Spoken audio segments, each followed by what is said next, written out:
Hello, everyone. Welcome to this episode of Kachai, the tea place with Mim and Mel. Today, it's just me, Mim, and our third sister, Flavia, who we've talked about her before. We are three girls in our family, and today, Flavia is joining me for this podcast. Hi, Flavia. Well, introduce yourself. Hi, guys. My name is Auma Flavia Monica. I am a single parent of two lovely boys, upcoming teenagers, and the teacher. Okay, and a teacher as well. Lovely to have you here. So some days we're going to have triple M, Mim, Mel, and Mona or Monica. But before we go on today, I want to ask you a question. On a scale of 1 to 10, how is your week going so far? It's going, I think, 6 because of the stress of taking the kids back to school. Yeah. Beginning of term stress. And what is making it nice? Because 6 is a good mark, like 60%. Yeah. It's making it nice because finally the kids are at school. No more stress of yelling. No more hickey haga, no more shouting. Yeah. Okay, for me, on a scale of 1 to 10, it is, I think, an 8. It's been a nice week. Like but Jeffrey just said, it's been a long week and it's only Tuesday. But I thank God that we are healthy, we are alive, and always when we are recording this for Kachai, I'm usually very excited. So I give it an 8. Okay. Okay, great. That's fair enough. Okay, fair enough, right? Yeah. Okay, today we're going to delve into an interesting topic that is near and dear to our hearts, an experience that we've had as a family, but that Flavia specifically has had as a mom with one of her boys. Like Flavia said, Flavia has 2 amazing boys. One is 14. Christian is 14, going on 15, right? 13. Okay, he's going to, yes, you're right. He's turning 14 in October. And then one is still a preteen. So Flavia, I'm going to ask you, can you describe your kids, both of them, in 3 words? In 3 words? Yes. Both. Energetic. Those are the words I can use. Energetic. I really see your point. For me, sometimes you're like, my goodness, just stop already. Nice. I'm laughing. I was expecting like more words, but that is really true. The boys are really, really energetic, and they've been that way from the very, very beginning. Yeah. Exactly. If I may ask, what has surprised you about parenting on the whole, without any specifics? What has surprised you about parenting? What has surprised me about parenting is that you get to look at yourself when you are their age. You see your character when you are their age. You see how annoying you were, or how timid you were. You see everything, and then you wish that I wish I was not this annoying to my parents. You know, there's a saying actually, and I think in many different tribes, where parents tell you, you're going to give birth to yourself. You be here this time. Yeah, okay. I think so. That's interesting. I think for me as well, what has been interesting about parenting is seeing yourself mirrored back at you. Yeah. And then sometimes I would actually hear them even imitating me, or you'd see the way they would play with each other and you see yourself in that. But I think what I also has surprised me about parenting is how every child is very, very different. They're very different. Exactly. Even when they're same parents, they are very, very different. The method that works even when they're different ages. Exactly. So on top of the kids being different from each other, every new age is a different thing, right? Exactly. That's so interesting. Flavia, the topic we're going to talk about today, and thank you very much for being willing to share your story today. For our listeners, the topic we're going to get in today is bringing up a child who is differently abled. In this case, we're speaking about one of Flavia's children. She's going to give us more details. One of Flavia's children has dyslexia. And before we go on further, to make sure that people who are watching understand, dyslexia is a neurocognitive, and by neurocognitive, I mean a brain development difference where a child, and usually into adulthood, is not able to see letters the way most people do. For instance, they might see the letter B today as P, tomorrow it will look like D, the other day it will look like A. And so, or they'll look at numbers and the number 4 might be upside down one time, the other day it looks like a Y. So their brain is not able to learn words easily the way most people do. And because of that, it makes it really difficult for them to actually learn to read and even to write. But one thing I must say is that they are usually very brilliant. It's not, they're not mentally disabled. They're actually very brilliant. The only issue is that their brains are not able to process letters and sometimes numbers the way most the average brain does. So if I may ask you, Flavia, when did you first realize that there was something different? Or have you realized that already? I realized there's something different. I think way back when he was like, I think like 5 years. Can you tell us more about that? That nursery age. I think because the nursery school that he used to go to, they would give homework. So when you tell him to do homework, it was a struggle. Right. We would spend the whole weekend doing just like 5 numbers with by the way, with sticks, holding a stick. Sit down. He would not sit down at all. Sit and do the work. I'm here seated. You cannot do anything. like literally, you cannot do anything. I have to lock the door for him to sit down and do homework. It was really a struggle. Right. Yeah. And so at what point did you realize that he was not just being lazy, or it was not the school that was failing to teach him? At what point did you recognize that? I think I recognized that when he was like in I think P2, P1 or P2 there. Can you tell us what happened? When the marks, you look at the marks, he's getting, because in nursery, he passed nursery. Yeah. And then when he joined P1, the marks started going downhill. Right. He would not get like beyond the 40.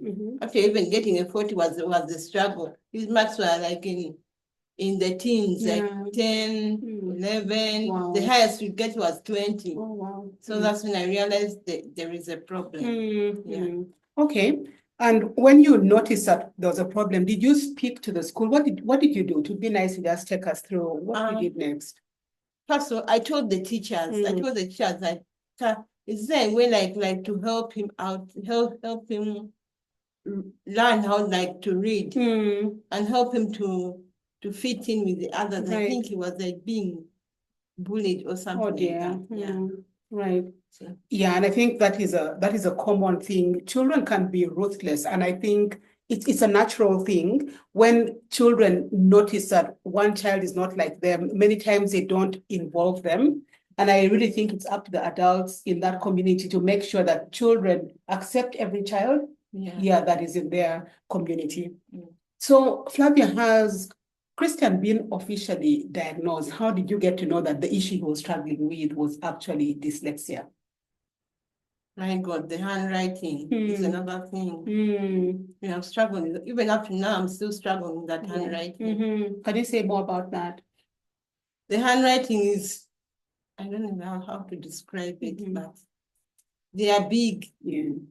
He doesn't have the ability to reduce the handwriting, reduce the size of the handwriting. Right, yeah. And even the way he holds the pen, there's also issues. Okay, but I think the big thing that we can say is an achievement here is that he can write a few words, he can write his name, he can write a sentence. Right. Yeah. Okay.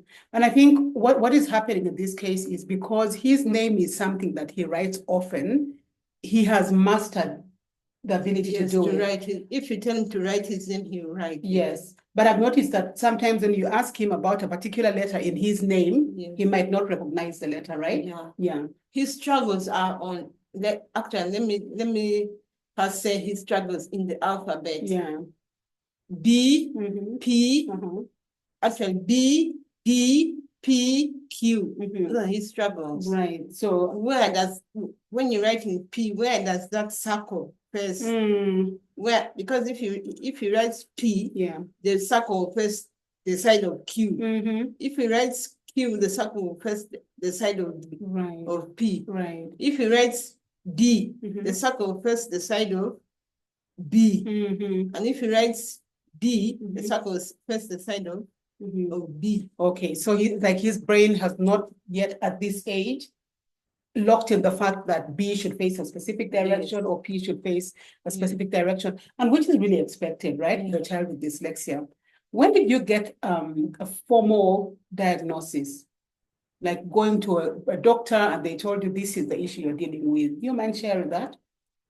I think it was, I think 2019, 2018, I think. Yeah. That's when I got the formal diagnosis. Okay, can you tell us what that process was like? The process was okay, only that, as a parent, if they tell you that your child has so-called special needs, you had things for their future. Right, yeah. So and then your mind goes all over every place you can think of, your mind goes there. Right. Yeah. So like your worry almost wasn't immediate, it was more like the future of my child, right? That is so that is interesting, Flavia. So did you feel also a sense of relief? Like now we know what the issue is, or was it fear? What went through your mind? I think it was mixed. Sort of mixed. Yeah. The fear comes in, then the emotions also come in. Right. It was mixed. It was a mixed bag, right? Yes. Okay. And Christian started school in a regular school. You've told us that, and I know because your sister. And along the way, he changed school. Yes. Can you just give us a little bit more? Why did you feel that it was necessary for him to change school? And what kind of school is he in right now? And what are your experiences of both places? I think it was necessary for him to change school because, my dear, I was stressed every time he goes to school. Right. What was stressing you? All the time, the teachers, you have to, before you go to school, before you take them for like... It's 19 hours. Before you take them for beginning of term, you have to deal with the teachers every time. And by dealing with the teachers, what do you mean? As in, every time you have to explain to them, my child is special needs, my child is this, my child is that. Please don't do ABCD to the child. Don't find a way of teaching the child. And sometimes they'll listen, sometimes they'll not. Right. And then at the end, when you go to see their marks at like they used to do midterm. Yes. What you've told the teachers is not what they're doing. Right. That must be really frustrating. Yeah. Yeah. You call the teachers, they look at, actually one day I was even surprised. I got like these kind of organizations. Yes. Like an organization in Gulu where I come from. Yeah. They're like, we deal with special needs kids, all the type of special needs kids. We write reports about the kids. Right. Then I went to the office, they're like, we're going to write a report about your child. Right. And we go to see the child if possible. And then it turns out that they are writing what I'm telling them. So they did not do an assessment. They did not do anything. That is so frustrating. Annoying, eh? Yeah. What I'm telling them is what they are writing. I thought if you're an organization, you're supposed to say carry out research. Right. So when I went there, I think it was before COVID. Right. So they went to the school. They met the head teacher. They met the teacher, the class teacher. They wrote a report, and then I asked if I could see the report. Yeah. In the report, you know what the teacher said? I think it's this way because the mother is this way also. I was like, in my time, I was like, I had no, I wanted even to confront the teacher, but I was like, let me just leave it. Right. Yeah. Yeah, that must have been a disappointing experience. Yeah. Never again. I can imagine. And now we change schools. Yes. Tell us about this new school.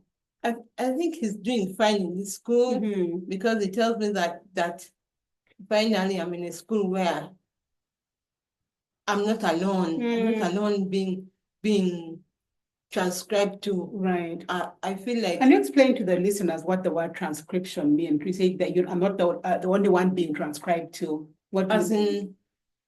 in transcription means that there is someone to help you to read. He can write, not very fast, but at least if he wants to read something in exams, there is someone there to sit with you and write with you. Right. Yeah. And there are people in the class also who help you to write. Right. Okay. Yeah. And what is interesting about that school? So the school is called Hill Preparatory School. For those who might be interested, it's in Nakuru. What is interesting about that school is that it has a mix of children that are special needs and those that are not special needs. And I think the great thing about that is that it teaches the children who don't have special needs to appreciate the children with special needs as normal children, as part of them. They develop friendships, which I think is really, bless you, which I think is really important for a child growing up, because even adults, a lot of us adults have a lot of stigma. Yeah. Yes. I'll give an example. On Sunday in church during Mass, that's last Sunday, a boy who looked about 10 years, more than 10 years. It was like 6. Do you look about 6? Okay, yeah, but old enough to go to the bathroom. He went to the door of the church and he was using the bathroom there. And then he was screaming and holding his ears. And a lot of people were looking at them in a judgmental way. And I remember after Mass telling the kids and saying, I think this boy has autism, and the amount of singing, plus there was a very heavy rain, must have been a sensory overload for him. And interestingly, Christian said, oh yeah, this boy is in our school, right? Yeah. And so just the putting them together with children who don't have special needs makes them really empathetic, but also helps them to see that there are other children who are like them. So if I may ask you, Flavia, you have 2 sons. You told us you have 2 very energetic children. How has it been parenting 2 very different children? Because your second born, who is 11, does not have any, he's what you'd call a child with no special needs. How has it been parenting the 2 of them together? Fine. That it's difficult because the other one that doesn't have the special needs has a lot of questions. Yeah. And then the questions, sometimes you have the answers, sometimes you don't. Like any child, yeah. Yeah.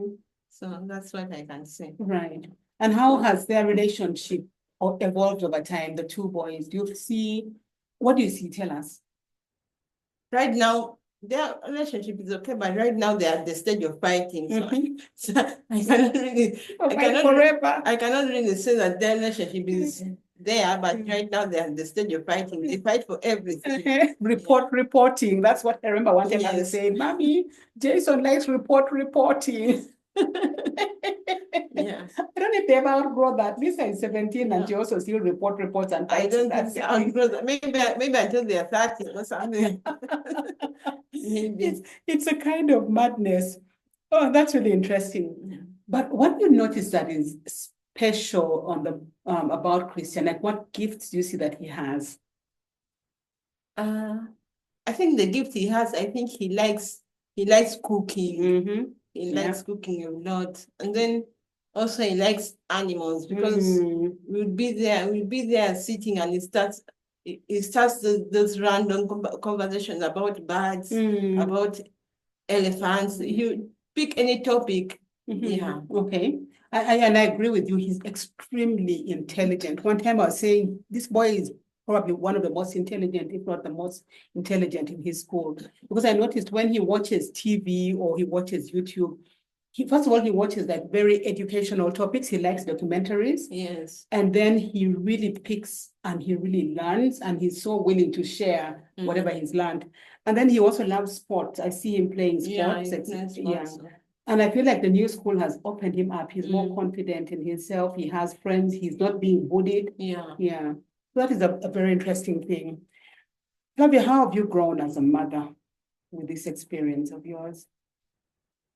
I can say I've grown up, my eyes have opened to other mothers who are who are in the same situation that I am in. Right. But obviously, when I look at myself, I say, thank God, because there are mothers whose kids are much worse than what Christian is. Yeah. And you know, what is interesting is I just think about how society reacts to this kind of diagnosis. I remember when I suspected that Christian had dyslexia, I don't know if you remember.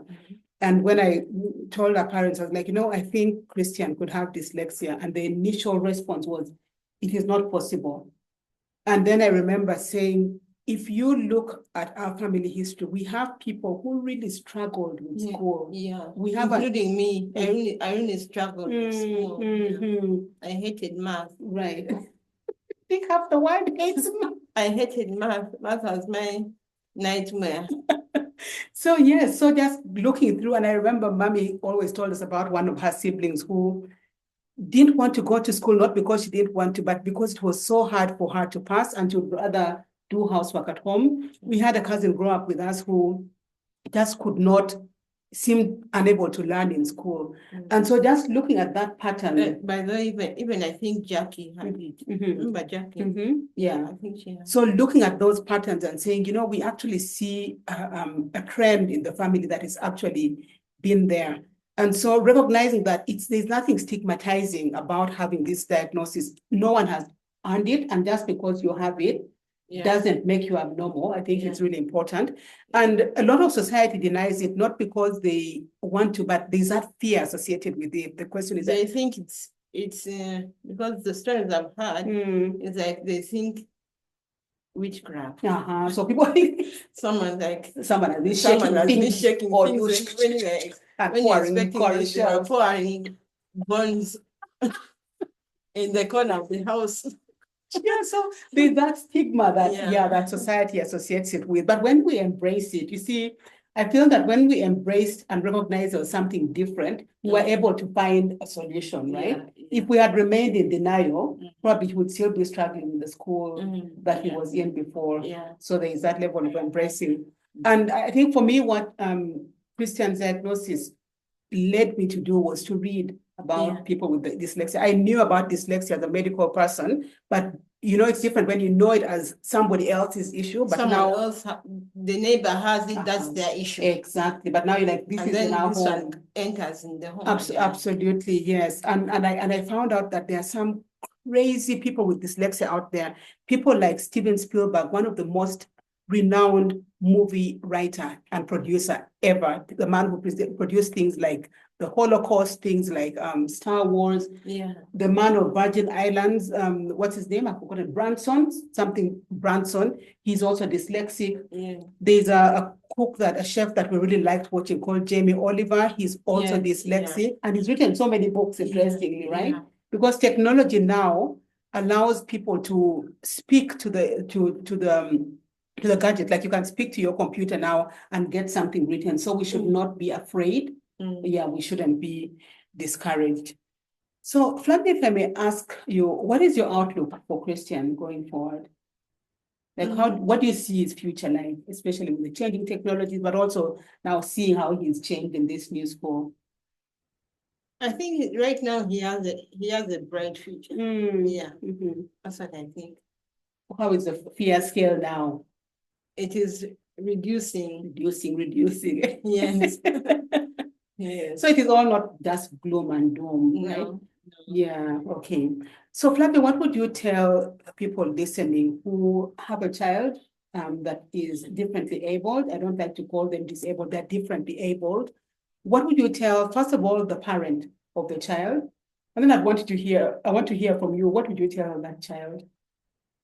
First of all, to the parent, I know it is a struggle looking after kids with special needs. I think you should stop blaming yourself, because some of us, when we hear that this diagnosis, we start to blame ourselves. We start to ask God, why did you do this to me? Or why did you give this child to me? Or why did you do ABC? We start to blame ourselves. We start to blame God. And then another thing is that we start to pray away.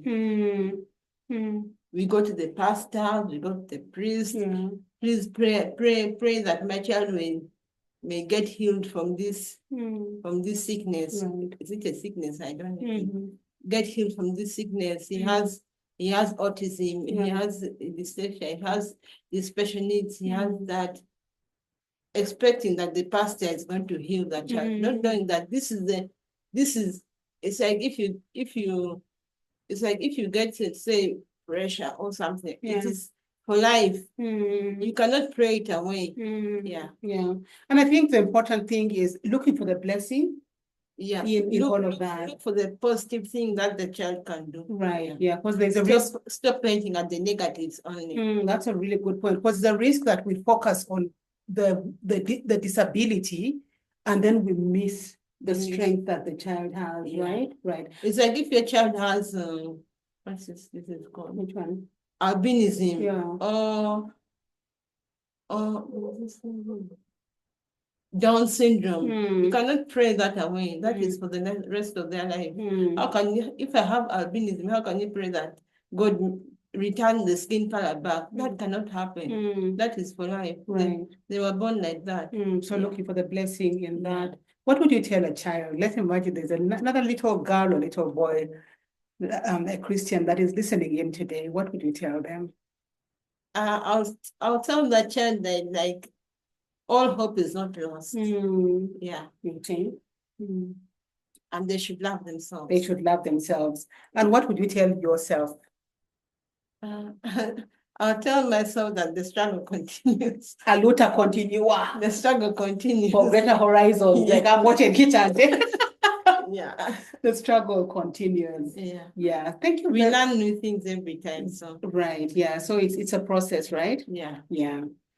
Okay, thank you very much, Flavia, for joining us, for sharing very candidly your story.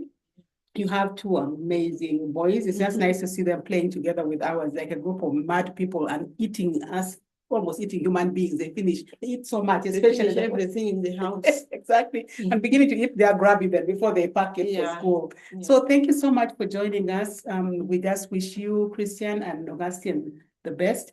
And for our viewers, thank you for listening in. If you need more help with a child that has is differently able, please reach out to us and we can point you to the different resources that are out there. But remember, this child is a gift from God, and there are communities that can support where you can reach out and have a support group, people to troubleshoot with, to ask questions to. And guys, if you live in Gulu region, I have a business. I bake cakes and other snacks. And it makes a yummiest chapati. After this chapati making, so she makes really yummy chapatis. And if you're looking for someone to bake for you cakes, make donuts. I specialize in cakes and donuts and chapati. And my dad wants to throw out the chapati. It's my favorite. But yeah, so in case you I can bake for you for your functions. Yeah, in case you need that service and you live in Gulu, please reach out to Flavia. Thank you so much, everyone. Remember to subscribe and let us know what you think in the comment section. Subscribe. Exactly. How many subscribers do you have? Don't ask those questions. And then we'll be welcome to comment, and please only positive comments. And if you have friends, please tell them to listen. God bless you. Bye. Thank you. Bye.